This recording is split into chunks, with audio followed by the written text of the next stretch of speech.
ଗତକାଲି ସୁଭଦ୍ରା ଯୋଜନା ଟଙ୍କା ବ୍ୟାଙ୍କ ଆକାଉଣ୍ଟରେ କ୍ରେଡିଟ୍ ହୋଇଛି, କିନ୍ତୁ ଅନେକ ଲୋକ କହୁଛନ୍ତି ମୋ ଆକାଉଣ୍ଟରେ କିଛି ଆସିନାହିଁ।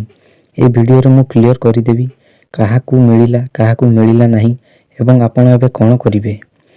ଅଫିସିଆଲ ଆପଡେଟ୍ ଅନୁସାରେ ସୁଭଦ୍ରା ଯୋଜନାର ଚତୁର୍ଥ ଇନଷ୍ଟଲମେଣ୍ଟ ଗତକାଲି ଠିକ୍ 2:17 PM ରୁ ବ୍ୟାଙ୍କ ଆକାଉଣ୍ଟ କ୍ରେଡିଟ୍ ହେବା ଆରମ୍ଭ ହୋଇଥିଲା।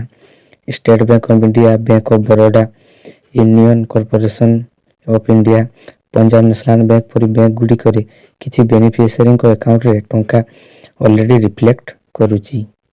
ଏବେ ପ୍ରଶ୍ନ, କାହାକୁ ଆକାଉଣ୍ଟରେ ଟଙ୍କା ଆସିଛି?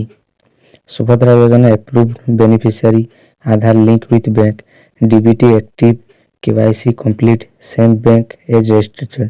ଯଦି ଏହି 5ଟି କଣ୍ଡିସନ ଫୁଲଫିଲ୍ ହୋଇଛି, ଅଧିକାଂଶ କେସ୍ରେ ଟଙ୍କା ଆସିଯାଇଛି। ଟଙ୍କା ନ ଆସିବାର ପ୍ରଥମ ମୁଖ୍ୟ କାରଣ ଆଧାର ନଟ୍ ଲିଙ୍କ। ଅଧିକାଂଶ ଲୋକ ପ୍ରୋବ୍ଲେମ ଆଧାର ବ୍ୟାଙ୍କ ସହ ଲିଙ୍କ ନଥିବା। ଦ୍ୱିତୀୟ କାରଣ କେୱାଇସି ପେଣ୍ଡିଂ ଥିବା। ବ୍ୟାଙ୍କ କେୱାଇସି ପେଣ୍ଡିଂ ଥିଲେ ଡିବିଟି ଫେଲ୍ ହୁଏ। ତୃତୀୟ ବଡ଼ କାରଣ inactive bank account. Long time transaction ନଥିଲେ ଆକାଉଣ୍ଟ ଇନ୍ଆକ୍ଟିଭ ହୋଇଯାଏ।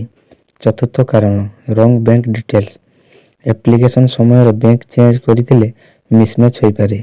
ପଞ୍ଚମ କାରଣ କ୍ରେଡିଟ୍ ଇନ୍ ଫେଜ୍। ସମସ୍ତଙ୍କୁ ଏକ ସମୟରେ କ୍ରେଡିଟ୍ ହୁଏ ନାହିଁ, ଫେଜ୍ ୱାଇଜ୍ ହୁଏ। ଏହା ରିଜେକ୍ଟ ନୁହେଁ, ଡିଲେ ହୋଇପାରେ ମାତ୍ର। ଆଜି ହିଁ ବ୍ୟାଙ୍କ ଆକାଉଣ୍ଟରେ ଆଧାର ଲିଙ୍କ ଚେକ୍ କରନ୍ତୁ, କେୱାଇସି କମ୍ପ୍ଲିଟ୍ କରନ୍ତୁ। ବ୍ରାଞ୍ଚ କିମ୍ବା ଅନଲାଇନ୍ ସୁଭଦ୍ରା ପୋର୍ଟାଲ ହେଲ୍ପଲାଇନରେ ଷ୍ଟାଟସ୍ ଚେକ୍ କରନ୍ତୁ। 2-3 ଦିନ ୱେଟ୍ କରନ୍ତୁ, ନେକ୍ସଟ ଫେଜ୍ କ୍ରେଡିଟ୍ ହୋଇପାରେ।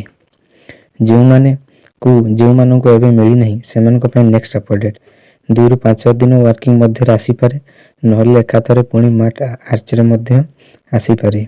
ଏବେ କମେଣ୍ଟ କରନ୍ତୁ ୟେସ୍ ଯଦି ଟଙ୍କା ଆସିଛି, ନୋ ଯଦି ଆସିନାହିଁ। ଆପଣଙ୍କ ବ୍ୟାଙ୍କ ଓ ଡିଷ୍ଟ୍ରିକ୍ଟ ମଧ୍ୟ ଲେଖନ୍ତୁ। ଏପରି ଜେନ୍ୟୁଇନ୍ ଅପଡେଟ୍ ପାଇଁ ଚ୍ୟାନେଲକୁ ସବସ୍କ୍ରାଇବ୍ କରନ୍ତୁ।